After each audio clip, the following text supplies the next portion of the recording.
Hi everyone, last class में हमने पढ़ा था tissue fluid which is lymph. अब हमें स्टार्ट करना है फ्रॉम ट्रांसपोर्टेशन इन प्लांट से। ठीक है, so now we have to start from transportation in plants. हमने अभी तक पढ़ लिया कि एनिमल्स में कैसे ट्रांसपोर्टेशन हो रहा है, कैसे डबल सर्कुलेशन हो रहा है ना, pulmonary circulation and systematic circulation. अब हमें पढ़ना है कि प्लांट्स में कैसे ट्रांसपोर्ट होता है। देखो, ये बात तो हमें पता ही है कि अगर वाटर और मिनरल्स का अगर हमें ट्रांसपोर्ट कराना है तो हमें जाइलम की नीड पड़ती है प्लांट्स में, और अगर कोई भी फूड मटेरियल का हमें ट्रांसपोर्ट कराना है तो हमें फ्लोएम की नीड पड़ती है। अभी थोड़ा सा मैंने डिटेल में पढ़ लेते हैं। ठीक है, ट्रांसपोर्टेशन इन प्लांट्स हेडिंग है हमारी। सबसे पहले हम पढ़ते हैं जाइलम के बारे में। देखो, जाइलम के फर्दर 4 पार्ट्स होते हैं: vessel, tracheid, xylem fibres and xylem parenchyma. ठीक है, ये जो जाइलम है ये हमारे वाटर मिनरल्स का ट्रांसपोर्ट कराने में हेल्प करता है। Water transported only upwards from roots to aerial parts of the plants which is unidirectional। यानी कि जाइलम सिर्फ यूनिडायरेक्शनल ही ट्रांसपोर्टेशन कराता है वाटर और मिनरल्स का। और कैसे? रूट से अप टू द प्लांट, यानी कि रूट से, और रूट्स नीचे है ना, तो रूट से लेके ऊपर तक, ऊपर वाली डायरेक्शन में फ्लो होता है वाटर का, मिनरल्स का, और एक ही डायरेक्शन में होता है विच इज यूनिडायरेक्शनल। ठीक है, transport in xylem requires physical force such as transpirational pull and root pressure. ये मैंने आपको टिश्यूज चैप्टर जब पढ़ाया था, मैंने आपको तब भी बताया था कि ट्रांसपिरेशन जो होता है, जो स्टोमेटा से होता है, ट्रांसपिरेशन होता क्या है। देखो, लीव्स में, प्लांट की लीव्स में टाइनी पोर्स लाइक स्ट्रक्चर्स होते हैं जिन्हें हम स्टोमेटा कहते हैं। उनका रोल क्या होता है? एक तो वो कराते हैं गैसियस एक्सचेंज, जो भी CO2 और ऑक्सीजन का गैसियस एक्सचेंज है उधर से ही होता है। एक ट्रांसपिरेशन होता है। ट्रांसपिरेशन क्या होता है? जब लीव से वाटर बाहर निकलता है और वाटर वेपर में कन्वर्ट हो जाता है ड्यू टू इवेपोरेशन, उसे हम कहते हैं ट्रांसपिरेशन। तो ये भी स्टोमेटा ही कराता है। ठीक है, तो ट्रांसपिरेशनल पुल क्या होता है देखो, और वो किस चीज़ में हेल्प करता है। तो एज मैंने आपको बताया कि जाइलम वो वैस्कुलर टिश्यू है जो वाटर और मिनरल्स का ट्रांसपोर्टेशन कराता है, और यूनिडायरेक्शनल है ये प्रोसेस, यानी कि रूट से बाकी ऊपर तक हर जगह पानी पहुंचता है। तो स्टार्ट रूट से होता है, फिर वो धीरे धीरे धीरे धीरे पूरे जहाँ जहाँ रिक्वायरमेंट है पानी की, मिनरल्स की, वहाँ वहाँ फ्लो होता है उस चीज़ का। तो ये प्रोसेस ना फिजिकल फोर्सेस से होता है। ठीक है, जाइलम अकेला ये चीज़ें नहीं कर सकता है, इसको प्रेशर चाहिए, है ना, रूट प्रेशर चाहिए, इसको ट्रांसपिरेशनल पुल चाहिए। तो जब ट्रांसपिरेशन होता है, यानी कि वाटर जो है वो लीव से निकल के फिर वाटर वेपर के फॉर्म में कन्वर्ट होके इवेपोरेट हो जाता है लीव से बाहर, तो एक वहाँ पे पुल या सक्शन बोल सकते हो, वो क्रिएट होता है। जब वो पुल या सक्शन क्रिएट होता है ना, तो वो एक तरह से रूट के पास भी मैसेज जाता है और पूरी प्लांट बॉडी में एक पुल और सक्शन क्रिएट हो जाता है, जिस वजह से जाइलम को हेल्प मिलता है रूट से लेके बाकी सारे पार्ट्स ऑफ द प्लांट में वाटर पहुंचाने के लिए। तो वो एक प्रोसेस है जिसे हम ट्रांसपिरेशनल पुल कहते हैं। ये ऐसे ही होता है कि जब ट्रांसपिरेशन का प्रोसेस होता है, यानी कि लीव से वाटर बाहर निकलता है in the form of water vapours due to evaporation, तो एक सक्शन बोल सकते हो या पुल बोल सकते हो, वो जनरेट होता है, एक फोर्स जनरेट होता है। वो फोर्स होता है ट्रांसपिरेशनल पुल, जो हेल्प करता है जाइलम को रूट से लेके वो बाकी different parts of the plant में वाटर या मिनरल्स पहुंचा सके। तो वो पुल कौन प्रोवाइड कर रहा है? ट्रांसपिरेशनल पुल प्रोवाइड कर रहा है। अब अगर हम फ्लोएम की बात करें, तो इधर भी फ्लोएम के 4 पार्ट्स होते हैं: sieve tube, companion cell, phloem parenchyma and phloem fibres. ये क्या कराता है? ये फूड का ट्रांसपोर्ट कराता है, जिसे हम बोलते हैं ट्रांसलोकेशन।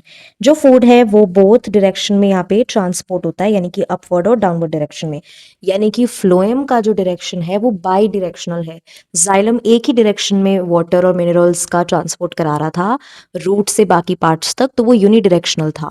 फ्लोएम दोनों डायरेक्शन से आपका फूड का ट्रांसपोर्ट करा सकता है, तो ये बाई डायरेक्शनल है। Transport of food of phloem requires energy in the form of ATP.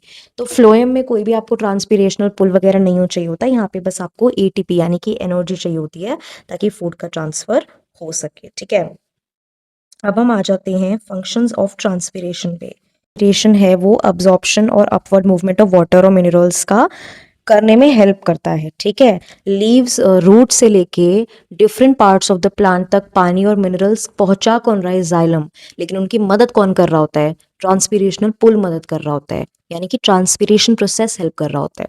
ठीक है, ये टेम्परेचर रेगुलेशन में भी मदद करता है, क्योंकि ये वाटर को मतलब वाटर निकलता है in the form of water vapours, due to evaporation. जैसे हमारी बॉडी में क्या होता है, हम स्वेट करते हैं करेक्ट। तो जब वो स्वेटिंग होती है और फिर जब वो चीज़ सेटल डाउन हो जाता है ना, स्वेट सूख जाता है, तो एक सॉर्ट ऑफ हमें ठंडक मिलती है ना बॉडी में, तो वो हमारा way of regulating our body temperature है। वैसे ही ट्रांसपीरेशन भी हेल्प करता है इन द टेम्परेचर रेगुलेशन।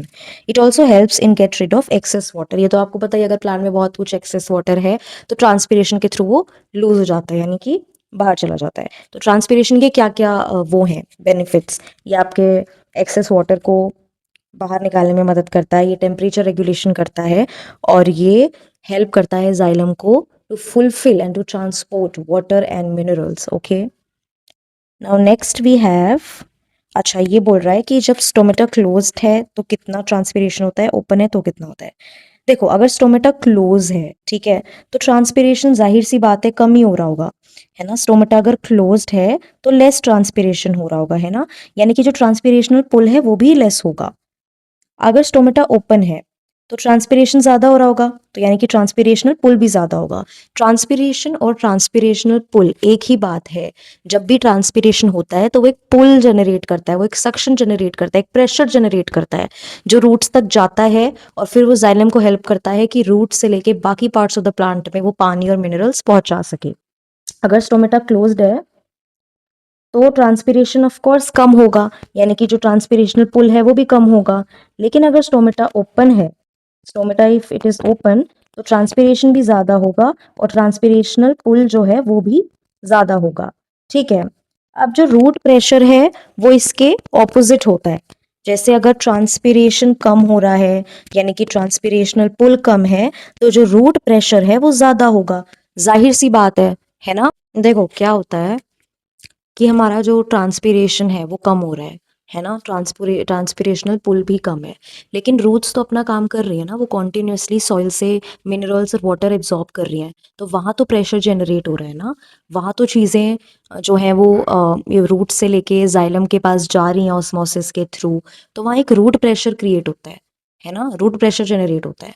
ट्रांसपीरेशनल पुल तो कम हो गया क्योंकि ट्रांसपीरेशन हो नहीं रहा, लेकिन रूट्स तो कॉन्टिन्यूसली एब्जॉर्प्शन कर रही है मिनरल्स का, वाटर का, है ना, और फिर जाइलम के पास चीज़ें जा रही हैं ताकि जाइलम वाटर को बाकी जगह भेज सके। तो रूट प्रेशर तो हो रहा है, ठीक है। तो इसलिए ये लाइन है कि अगर ट्रांसपीरेशन कम है लेकिन रूट प्रेशर ज़्यादा है, और अगर यहाँ ट्रांसपीरेशन ज़्यादा है तो रूट प्रेशर कम है, ये दोनों ऑपोजिट्स होते हैं, ठीक है। Now let's come to excretion. इन दोनों में बिल्कुल कंफ्यूज मत होना। इजेशन होता है जो भी हमने खाना खाया, फिर वो लार्ज इंटेस्टाइन में पहुंचता है ना, जो भी अनडाइजेस्टेड अनएब्जॉर्ब्ड फूड है, डाइजेस्ट हो जाता है स्टमक तक, स्मॉल इंटेस्टाइन तक। उसके बाद जो भी फूड लार्ज इंटेस्टाइन में जाता है वो सारा अनडाइजेस्टेड है, वो अब्जॉर्ब नहीं हो पाया बॉडी में, तो उसको अब निकालना पड़ेगा बॉडी से बाहर। तो उस प्रोसेस को कहते हैं इजेशन, ठीक है। और एक्सक्रीशन क्या होता है, जो भी हार्मफुल मेटाबॉलिक वेस्ट बनते हैं जैसे अमोनिया, यूरिया, यूरिक एसिड, ये सब जो भी बनता है, इसका जब हम एक्सक्रीशन कर देते हैं, रिमूवल कर देते हैं, उस प्रोसेस को हम कहते हैं एक्सक्रीशन। एक्सक्रीशन में हमें कौन मदद करता है, हमारी किडनीज, है ना। जो हम यूरिन प्रोड्यूस करते हैं, कौन करता है, वो किडनीज प्रोड्यूस करती हैं, तो वहाँ पे हम एक्सक्रीशन ही कर रहे होते हैं मेटाबॉलिक वेस्ट का। और हमारा इजेशन कौन करता है, हमारा रेक्टम, ठीक है। तो कौन कौन से मेटाबॉलिक वेस्ट होते हैं, या नाइट्रोजन, इनको हम नाइट्रोजनस वेस्ट भी बोलते हैं क्योंकि ये नाइट्रोजन कंटेनिंग वेस्ट होते हैं। तो कौन कौन से होते हैं, अभी जो मैंने आपको बताया, यूरिया, यूरिक एसिड, अमोनिया, ये सारे नाइट्रोजनस वेस्ट या क्या बोलते हैं मेटाबॉलिक वेस्ट। इनके साथ हमारा मिनरल्स हो गए कुछ जो हमें यूज में नहीं चाहिए, CO2 हो गया, एक्सेस वाटर हो गया, ये सब हमारा एक्सक्रीट आउट हो जाता है। और इधर मदद कौन करती है, हमारी किडनीज। ओके, नाउ किडनीज की स्ट्रक्चरल और फंक्शनल यूनिट क्या है, नेफ्रॉन। जैसे ब्रेन का मेन फंक्शनल यूनिट क्या होता है, न्यूरॉन होता है ना, हमने न्यूरॉन पढ़ा था ना। वैसे ही किडनीज की जो फंक्शनल और स्ट्रक्चरल यूनिट होती है उसको हम बोलते हैं नेफ्रॉन। तो ये क्या होती है, functional and structural unit of kidney होती है। ये फिल्टर करती है ब्लड को और सारे मेटाबॉलिक वेस्ट को ब्लड से निकाल देती है in the form of urine. तो ये एक्सक्रीशन में मदद करती है, ये सारा मेटाबॉलिक वेस्ट निकाल देती है ब्लड से और उसको यूरिन में कन्वर्ट कर देती है ताकि बाद में हम उसको एक्सक्रीट कर सके। हम आ जाते हैं ह्यूमन एक्सक्रीटरी सिस्टम के ऊपर। तो एक बार इस डायग्राम को हम देखते हैं, ठीक है। देखो क्या क्या है हमारे पास यहाँ पे, हमारे पास यूरिनरी ब्लैडर है, ये आपको स्ट्रक्चर दिख रहा है, दिस इज यूरिनरी ब्लैडर। ये स्टोर करता है यूरिन को जब तक हम उसको एक्सक्रीट आउट ना कर दें। ये यूरेथ्रा जहां से यूरिन पास होता है फाइनली, ठीक है। ये हमारी दो पेयर ऑफ किडनीज हो गई, ठीक है। और हमारे पास ये जो आपको पाइप्स दिख रहे हैं ऐसे ऐसे इधर दो, ये हमारे यूरेटर हो गए, ठीक है। अब अगर हम यूरिन पाथवे देखें, पहले यूरिन का प्रोडक्शन कौन कर रही होती है, हमारी किडनीज कर रही होती हैं। ये यूरिन बनाती हैं, ये जो भी एक्सेस या फालतू का मेटाबॉलिक वेस्ट है उसको ये एलिमिनेट कर देती हैं, ठीक है। और ये वाटर बैलेंस को भी मेंटेन करती हैं। तो ये सारा मतलब यूरिन का प्रोडक्शन कौन कर रहा है, किडनीज कर रही हैं। किडनीज के बाद ये यूरेटर्स के थ्रू कहाँ जाते हैं, यूरिनरी ब्लैडर में, जहाँ पे टेम्पररी स्टोर होता है यूरिन, और फिर यहाँ से यूरेथ्रा के थ्रू ये बॉडी से बाहर निकल जाता है। तो किडनीज का क्या काम है, ये हमारे ब्लड से सारे केमिकल, जो भी टॉक्सिक केमिकल्स हैं, मेटाबॉलिक वेस्ट है, उनको रिमूव करती है और इसे यूरिन बना देती है। In the form of urine ही वो रिमूव करती है। तो किडनीज ने यूरिन बनाया, यूरिन फिर किडनी से यूरेटर्स में गया, जो इसको यूरिनरी ब्लैडर में भेज देता है। यूरिनरी ब्लैडर उसको टेम्पररी स्टोर करता है और उसके बाद वो यूरेथ्रा के पास पहुंचा देता है, जहां से ये बॉडी के बाहर निकल जाता है। तो अब हम पढ़ेंगे नेफ्रॉन का स्ट्रक्चर, ओके, और कैसे नेफ्रॉन हेल्प करता है in the formation of urine. तो सबसे पहले हम इसके स्ट्रक्चर को पढ़ते हैं, ठीक है। इसके डायग्राम को देखते हैं सबसे पहले। तो देखो, इसके डायग्राम को अगर हम जूम करके देखते हैं तो हमें दिखता है कि एक कप जैसा स्ट्रक्चर है, देखो ऐसे सर्कुलर सा, इसको हम बोलते हैं बोमेन्स कैप्सूल। इसके अंदर बहुत सारी ब्लड वेसल्स होती है ना, ऐसे टफ्ट में, टफ्ट ऑफ कैपिलरीज जैसे, जिसको हम कहते हैं ग्लोमेरुलस। तो ये ऐसा स्ट्रक्चर होता है, ऐसा पहले बोमेन्स कैप्सूल होता है और इसके अंदर ऐसे ऐसे ऐसे ऐसे कैपिलरी जैसे ब्लड वेसल जैसे होता है, इसको हम कहते हैं ग्लोमेरुलस, ठीक है। इसके बाद इससे हमारी रीनल आर्टरी आ रही होती है। वुमेन्स कैप्सूल के बाद यहाँ पे ट्यूबुलर पार्ट ऑफ नेफ्रॉन आता है। ये जो एरिया है ये ट्यूबुलर पार्ट ऑफ नेफ्रॉन है। इधर एक कलेक्टिंग डक्ट होती है जहाँ पे यूरिन स्टोर होता है, ठीक है। बहुत सारी कैपिलरीज हैं, रीनल वेन है, रीनल आर्टरी है। तो ये बेसिक सा स्ट्रक्चर होता है। आगे जब आप फर्दर साइंस लोगे अगर 11th-12th में, तो ये डिटेल में पढ़ाया जाता है, ठीक है। तो ये तो था हमारी नेफ्रॉन का डायग्राम। अभी हम पढ़ते हैं स्टेप्स ऑफ यूरिन फॉर्मेशन। तो सबसे पहले होता है हमारा ग्लोमेरुलर फिल्टरेशन। जो यहाँ पे हमने ग्लोमेरुलस बताया, बोमेन्स कैप्सूल बताया ना, तो वहां पे जो फिल्टरेशन होता है उसे बोलते हैं ग्लोमेरुलर फिल्टरेशन। नाइट्रोजनस वेस्ट हो गया, ग्लूकोज, वाटर, अमीनो एसिड, जितने भी एक्सेसिव सॉल्ट है ना, ये सब जो ब्लड में होते हैं ये यहीं पे फिल्टर्ड होते हैं, ठीक है। और जो इनिशियल फिल्ट्रेट बना है, ये सब फिल्टर होने के बाद वो बोमेन्स कैप्सूल में एंटर कर जाता है ऑफ द नेफ्रॉन। तो जो भी ब्लड से ब्लड आया, ठीक है, ब्लड के अंदर जो भी ग्लूकोज था, नाइट्रोजनस वेस्ट था, कोई और एक्सेसिव सॉल्ट्स था, अमीनो एसिड था, ये देखो सब मेंशन्ड है इधर इसमें। ये सारी चीजें जो हैं ब्लड से फिल्टर्ड आउट होती हैं, ठीक है। अब जब ये फिल्टर आउट हुई तो कुछ फिल्टरेट बना ना, तो ये जो फिल्टरेट है ये हमारे बोमेन्स कैप्सूल के अंदर आ जाता है ऑफ द नेफ्रॉन, ठीक है। इसके बाद होता है सेलेक्टिव रीअब्जॉर्प्शन। तो ये क्या होता है, देखो, यूजफुल सब्सटेंसेस जैसे ग्लूकोज, अमीनो एसिड, सॉल्ट्स या major amount of water from the filtrate are reabsorbed back by capillaries surrounding the nephron. हमने नेफ्रॉन के आगे और मतलब आसपास बहुत सारी कैपिलरीज देखी ना, तो सेलेक्टिव रीअब्सॉर्प्शन होता है। जो भी कुछ चीज हमारी बॉडी के लिए यूजफुल है ना, और वो गलती से फिल्टर आउट हो गई हैं, तो उनका उनको रीअब्सॉर्ब करने का काम कैपिलरीज करती हैं। तो रीअब्सॉर्प्शन होता है किन किन चीजों का, अमीनो एसिड हो गए, कोई अगर बहुत पानी अगर हमने वेस्ट करवा दिया, मतलब यूरिन में बहुत पानी है और अगर हम उसको रीअब्सॉर्ब कर सकते हैं तो हम पानी को भी रीअब्सॉर्ब करते हैं। सॉल्ट्स हो गए कुछ एसेंशियल्स, तो ये सारा चीजें रीअब्सॉर्ब होती हैं। उसके बाद होता है हमारा tubular secretion. Urea, extra water and salts are secreted into the tubule which open up into the collecting duct and into the ureter. तो अब जितनी भी चीजें हमारी रीअब्सॉर्ब्ड हो गई, उसके बाद जो भी एक्स्ट्रा बचा, यूरिया हो गया, कुछ एक्स्ट्रा पानी है, सॉल्ट हो गया, ये सारा ट्यूब्यूलर पार्ट में चला जाता है और उसके बाद ये हमारी कलेक्टिंग डक्ट में चला जाता है, जो मैंने आपको बताया ना इधर, ये रहा कलेक्टिंग डक्ट। तो ये ट्यूब्यूलर पार्ट से होके फिर कलेक्टिंग डक्ट में चला जाता है, जहां पे बाद में ये यूरेटर्स के थ्रू फिर urinary bladder and then urethra से बाहर हो जाता है। तो हमने 3 चीज़ें पढ़ी यूरिन फॉर्मेशन में। सबसे पहले हमने पढ़ा ग्लोमेरुलर फ़िल्ट्रेशन। इसके अंदर सारे हमारे जो भी ब्लड में नाइट्रोजनस वेस्ट था, ग्लूकोज़ था, वाटर था, अमीनो एसिड था, कोई भी एक्सेसिव सॉल्ट था, ये सारी चीज़ें ब्लड से हो जाती है फ़िल्टर्ड, और जो भी ये फ़िल्टरेट बना ये कहाँ पे एंटर हो जाता है, हमारे बोमेन्स कैप्सूल में एंटर हो जाता है। उसके बाद होती है सेलेक्टिव रीएब्ज़ॉर्प्शन। कुछ भी यूज़फुल सब्सटेंस जो फ़िल्टर आउट हो गया है, जैसे ग्लूकोज़ हो गया, अमीनो एसिड हो गया, या कोई सॉल्ट हो गया, वाटर का अमाउंट हो गया, कुछ भी यूज़फुल जो है अगर वो फ़िल्टर आउट गलती से हो गया है, तो अब उसका रीएब्ज़ॉर्प्शन हो जाता है कैपिलरीज़ के थ्रू जो नेफ्रॉन में होती हैं। लास्ट स्टेप होता है ट्यूब्यूलर सेक्रीशन। यूरिया, कोई भी एक्स्ट्रा वाटर या सॉल्ट है, अब ये ट्यूब्यूल में सेक्रेट हो जाता है और वहाँ से ये कैपिलरी डक्ट में चला जाता है, जिसके बाद ये यूरेटर्स में जाता है, फिर urinary bladder and then urethra से ये निकल जाता है। तो ऐसे हमारा होता है यूरिन फॉर्मेशन।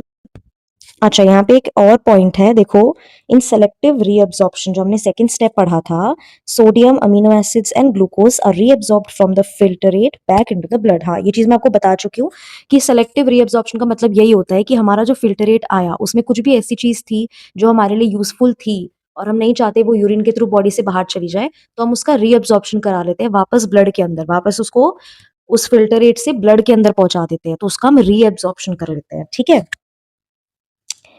और ये फिर से ये देखो डायग्राम है, अगर इसको हम अच्छे से पढ़ें तो देखो ये डायग्राम नेफ्रॉन का। तो हमारे पास ब्लड आया, ब्लड ने सबसे पहले ग्लोमेरुलर फिल्टरेशन किया, जिसकी वजह से हमारा जो भी फिल्ट्रेट था वो ग्लोमेरुलस के अंदर आ गया। This is the Bowman's capsule और इसके अंदर इट इज द ग्लोमेरुलस, इसके अंदर आ गया। उसके बाद हमारा होता है, ये था first step which is glomerular filtration. इसके बाद हमारा ये फिल्ट्रेट जाता है और इसका होता है सेलेक्टिव रीअब्जॉर्प्शन, जो ये कैपिलरीज कर रही होती हैं। ठीक है, इसके बाद होता है हमारा ट्यूब्यूलर सेक्रीशन।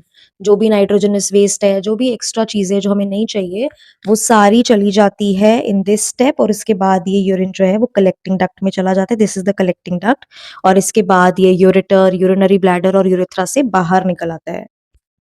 तो पहले स्टेप में हमारा फिल्ट्रेट बना इन द ग्लोमेरुलस, उसके बाद रीएब्जॉर्प्शन जो होता है सेलेक्टिव, इधर कुछ भी यूजफुल चीज जो इस फिल्टरेट में आ गई है, ये वापस देखो एरोज बाहर है, तो ये वापस ब्लड के अंदर चली जाती है। और थर्ड स्टेप में हमारा क्या होता है, इन द थर्ड स्टेप कुछ भी हार्मफुल चीज है जो हमें अपने ब्लड में नहीं रखनी, वो सेक्रेट, देखो एरो अंदर की तरफ है, तो ये ट्यूब्यूल के अंदर चली जाती है इस यूरिन के साथ, और उसके बाद ये सारा यूरिन जो बन गया वो कलेक्टिंग डक्ट में चला जाता है।